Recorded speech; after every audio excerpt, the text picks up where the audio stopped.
Matthew, Nathan, Dora, Jordan, Daniel,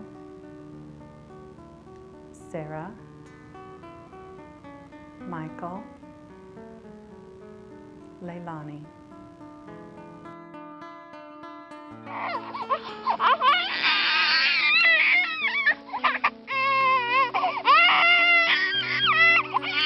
This morning, a baby was found, still alive, in a trash can by two construction workers. We found a baby in a duffel bag by the side of the freeway last night. Nacido fue encontrado en la basura detrás del supermercado. A newborn baby was found washed up on a private beach in Malibu by an elderly couple. News reports about abandoned babies are becoming almost commonplace. Why are mothers of all ages doing this? Has society and education failed them? How do we get them back on track? We need to find ways to reach these new mothers, tell them there's hope and other options so their babies can be loved and cared for. When an abandoned baby is found dead, sadly, a phone call goes out to Debi Faris, founder of the Garden of Angels. It is a place where this gift from God will be given an identity, loved, and laid to rest. The Garden of Angels is a cemetery within a cemetery out here at Desert Lawn.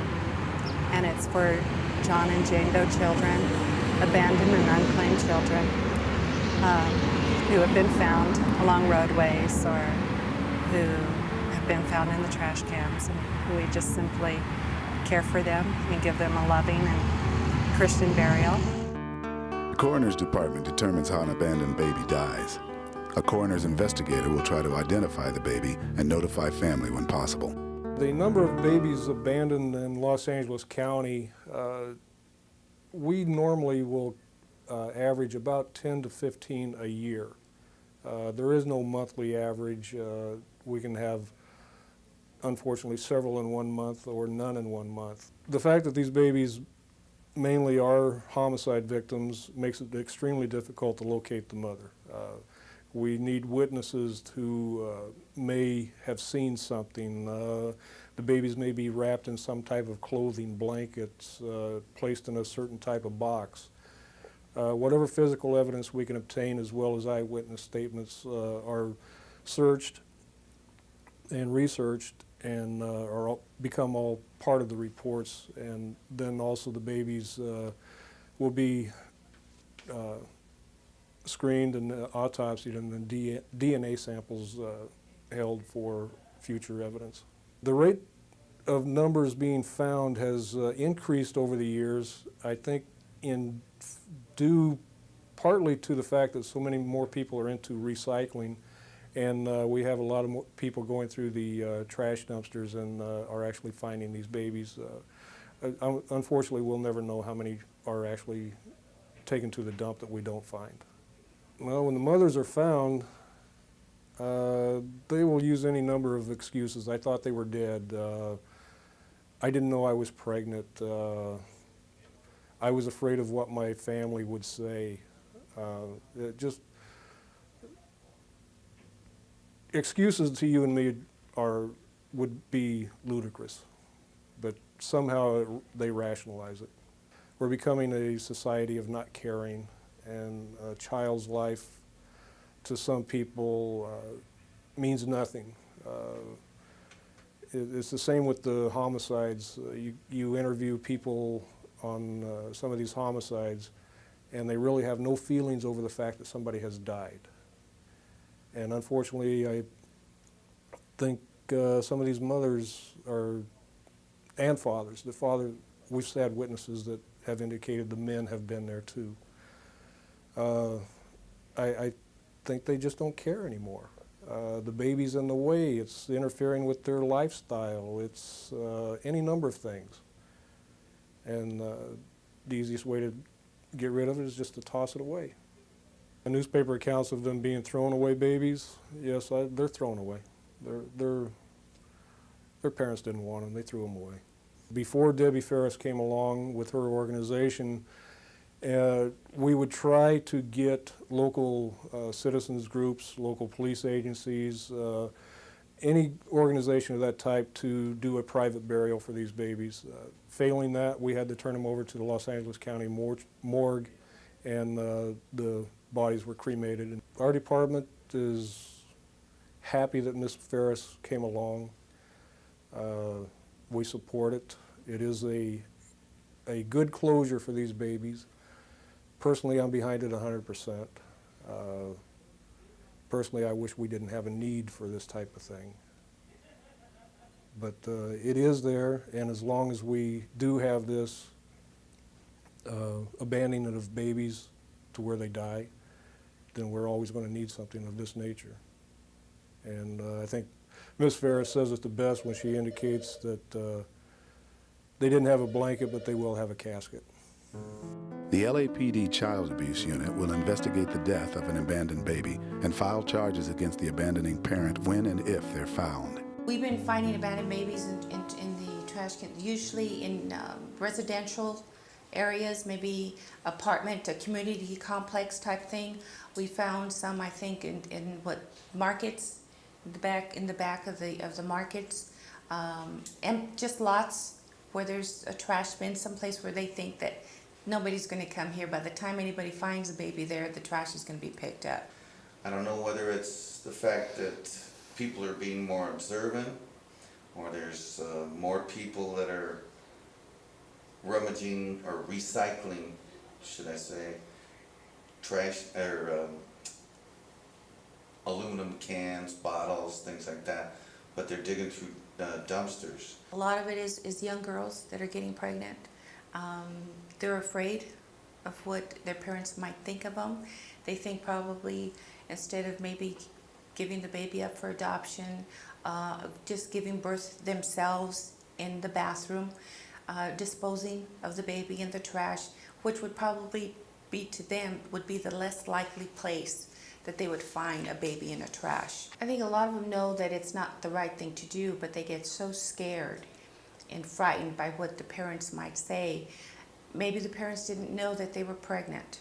So instead of telling them, look, this is what had happened, the baby, I gave birth, the baby died, instead of letting anybody know that they actually were pregnant and had not gone for any type of prenatal care, I think a lot of them know that it is not the right thing to do, but they do it anyway. I don't think there's really a specific ethnic group of women that decide to discard their babies. It just happens that most of the ones that I've dealt with have been either Hispanic babies or black babies. Now, I don't know if it's because of the poverty level or lack of education or what, but a lot of them just can't have the baby. Either they're a younger mother, whether they're a teenager or a young mother in her early 20s, that just can't handle the idea of having a baby and dealing with that responsibility that it takes to raise that child, and just doesn't want it, and either drowns the baby in the toilet, suffocates the baby in a trash bag, places toilet tissue down the throat to suffocate the child so it stops crying, and then they discard it in the trash. There's women that have had college degrees that still sit there and they've had 3 kids and still end up dumping the baby in the trash, mainly because they just can't handle that responsibility. They don't have the means, the monetary means. They don't have the room in the house or anything to be able to deal with that, another mouth to feed, so to speak, and they just can't handle it.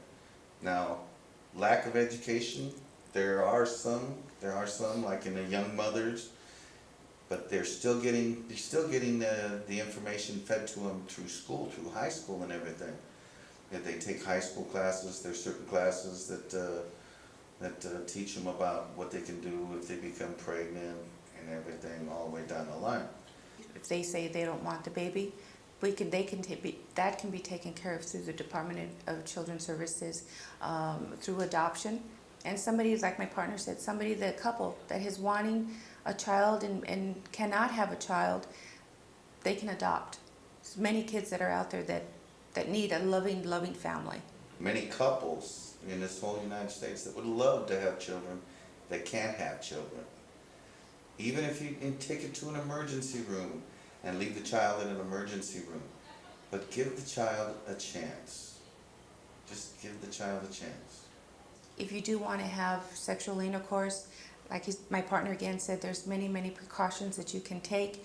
If you do become pregnant, tell your parents. Tell your parents that you are pregnant. Seek or tell a friend, tell somebody that you can trust. If you don't want the baby, all we ask is that you just leave it somewhere, tell somebody, leave it at a hospital, at a church, but please, please do not dump them in the trash. Because there's a lot of young, very, very young mothers, 11, 12, 13 years old, and they're not experienced with that motherhood thing, and they don't know what to do. And it's a new experience for them. Their body's developing and stuff, and they just don't know how to handle it. But just don't give them up. Don't throw them away. Give them a chance. For new mothers and mothers-to-be, the Baby Anthony program, whose mission is life, will provide them with an opportunity to give their babies a chance at life. St. Francis Medical Center established the Baby Anthony program after a baby who had been abandoned in a dumpster was brought to our emergency room. This physicians and nursing staff expressed a real concern knowing that this wasn't the only baby that had been abandoned or would be abandoned. They named the baby Anthony and worked together to create this program in his honor to hopefully prevent distressed mothers from doing the same thing. Babies are being abandoned by women of all ages, women of all ethnic backgrounds, economic status. The one single thread is that we find these women are alone or think they're alone and have nowhere to turn. They literally may have no one in their lives, or they have the feeling of shame and feel that they can't share this secret with anyone. With all the resources, with all the abundance, with all the caring that we all see day to day, there's a person who felt that she was so wrong or was so bad or so alone that she had no alternative but to abandon that newborn baby. The Baby Anthony program maintains the confidentiality of the baby and the mom. The staff's commitment is to help this mom through a traumatic and distressing period and make sure that this baby is brought into the world safe and into a nurturing environment. An abandoned baby in a paper, it just breaks my heart that with all the resources, with all the abundance, with all the caring that we all see day to day, there's a person who felt that she was so wrong or was so bad or so alone that she had no alternative but to abandon that newborn baby. By design, the program provides this 800 number, 1-800-606-BABY. Any woman of any age can call that number at any time of the day or night. It will be answered by a trained OB nurse who knows what that mom is going through, whose profession is to deal with moms in labor with newborn babies. That nurse will respond, find out what that mom needs at that moment, and if we need to send someone to pick up a baby, we'll do that. If we need to work with the mom to help her make decisions about what is best for her baby, we'll help her do that. There's a lot of perception. I think until I've been through that personally, I wouldn't surmise to know, but obviously this is a traumatic and emotional act. And our role with the Baby Anthony program is not to pass judgment, but to provide intervention, provide an alternative to a mother who is anticipating this, or maybe isn't even anticipating abandoning their baby, but has no alternative. Young women in college, we've seen teenagers, we've seen babies abandoned in Malibu, we've seen babies abandoned in central Los Angeles. Obviously, the level of distress to do something with this is pretty extreme. Babies need to be protected by adults. They need to be cared for and nurtured by the adults in their lives. And our goal with the Baby Anthony program is to make certain that these babies who are perhaps today destined for some kind of tragic experience won't have to go through that, because we're willing to take the stand and step up and do what's necessary to get that baby into a safe and nurturing environment. The majority of teens who give birth have been victims of physical and sexual abuse during their childhood. The results of that, a lack of feeling of empowerment, a lack of understanding limits, really can set them up for being exploited sexually. And often the result of an unplanned pregnancy is a real setup for the kind of disasters that we've seen. Teenagers not having anyone to turn to, giving birth, and disposing of that baby or hiding that baby in a dumpster. One would think that adult women would know better, have more resources, but the reality is today that it's not just teenagers who are abandoning their babies, but adult, mature women. Our hope at St. Francis is that a woman of any age would hear about the Baby Anthony program and dial 1-800-606-BABY and know that a caring nurse will answer that phone and help them through this crisis. We first became acquainted with Garden of Angels when our Baby Anthony 800 number was mentioned in an article about her work. Certainly, we would be collaborative partners. Our goal is to expand the Baby Anthony program, make 1-800-606-BABY available across our county in order to prevent any mother from abandoning a baby and thus having to turn to Garden of Angels. If you can't raise your child for whatever reasons, then an adoption facilitator like the Adoption Circle can bring your child together with new, loving parents. A birth mother can give up her child confidentially, even if she's very young, by basically looking in the adoption services part of the Yellow Pages and calling an attorney or a facilitation office or an agency. They will then take the proper steps to make sure that everything is done legally but confidentially, so that her confidentiality will not be breached, but then the baby has a chance to get the correct start in the right way. When I hear of a baby that has been either thrown in a trash can or in a toilet or otherwise just kind of disposed of, it breaks my heart, because I know how simple it is for the young woman who felt the desperation to do that and for the baby to have a happy solution and a happy ending to their story. I just hope that people will understand that it's as easy as making a phone call to get this situation righted. I think that this problem probably has always been here. I think it's been more publicized lately, and I think the answer is education in all areas. They need sex education, they need education if they do get pregnant about what's happening to their bodies, how to take care of themselves, how to nurture themselves through the pregnancy, nurture their babies, and how to go about delivering the baby so that they are safe and the baby is safe, and then what happens to the baby afterwards, whether they are keeping the baby or whether they want to place the baby for adoption. All of those options are open to them. All they need to do is call someone to help them. No one is going to find out what she's done, but it has to be done legally, and that's the reason for the paper trail. The paper trail is really important, and the paperwork needs to be filled out so that then no one will, after the baby's born, try to come looking for her in order to get that done later. The bottom line is that if she wants to place her baby for adoption, the most important thing is to call someone who can help her and who can support her through the remainder of her pregnancy, her birth, and the adoption process, so that she is supported in the best possible way and that the baby gets the right start and that it's all done legally and correctly. What I would tell a young girl who is pregnant and not knowing what to do and may be frightened or feeling alone and overwhelmed is that help is just a phone call away. All you need to do is pick up the phone and call, and someone will be there to help you.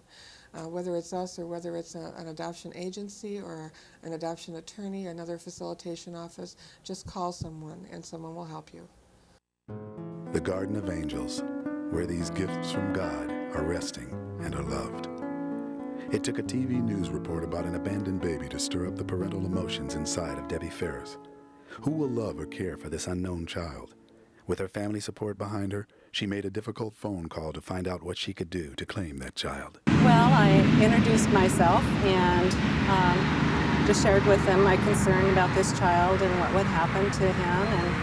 And they, of course, wanted to know why I was interested. And I just shared with them that I couldn't imagine a child just be thrown away like that with no name or identity, and just wondered what would happen to him if they couldn't find someone, or no one came forward to claim him. And she was a little skeptical at first of my motives, and she said, if you're serious about doing this, then you need to contact a mortuary and a cemetery and talk to them. And so I did. With the cemetery, all I needed to do was to find out what was involved in caring for someone. I had not had to make funeral arrangements for anyone. And so this was all so new to me, and I didn't even know the questions that I was supposed to be asking. It was just kind of feeling my way along with each person, and they were very helpful. What I needed to find out from the coroner's office was the case number of the child and how many inches he was long, and so that they could make preparations in getting the casket. At the time that we were looking around for a place for Matthew, there was also another little boy that came along. He was a full-term baby boy that was found in a trash bin on 25th and Main. And when I found out about him at the coroner's office, I asked if I could care for him too. And so I started making preparations for 2 little boys then. And by the time the investigation went through, which consists of about 30 days for their investigation, and they were ready to release the child to us, we had 3 children, and the third one was Dora, a little 2-year-old, they estimate 2 years old, on her age, and she was found washed up on a beach in Malibu. To me, they needed to have an identity. They needed to become a human being and not a number. And so I thought and prayed long and hard about what their names would be, and I just felt that they were gifts from God. The coroner's office notified me about a little baby boy being found a couple of blocks away from a church, where he could have been just laid on the steps, or they guessed that he was probably about 2 weeks old, and he had been found in a way. He had like little booties on and a little t-shirt and a diaper, and he had crawled out of his diaper trying to get out of the trash. The way I see my role in all of this is just being an instrument among many that are involved in this mission of love, and that's what it is. Everyone who does anything for this garden, for these children, they do it voluntarily, and it's been wonderful to see that. People have volunteered their services for every graveside service that we have for each child. Ministers, singers. We have people who come out and do a white dove service where they release the dove at the end of the service for the children. And it's just been overwhelming to see the generosity of people, to see the hearts, to catch a glimpse of people's hearts. And a lot of people have written to me or called me and said, we've heard about these babies before, but we've never known what we could do to help. And now we feel like there's something that we can do to help. What bothers me the most about all this is that it happens so often. It happens every week. It seems as though we're hearing of 1 or 2 children somewhere in the nation that are being found. Most of the time, they're being found too late. Some of the time, recently, there have been 3 just in the LA area that thankfully have been found alive. What really bothers me about all of this is that we need to try to get more children alive and into loving and safe arms. But I would say to the mothers who have abandoned these children would just be why?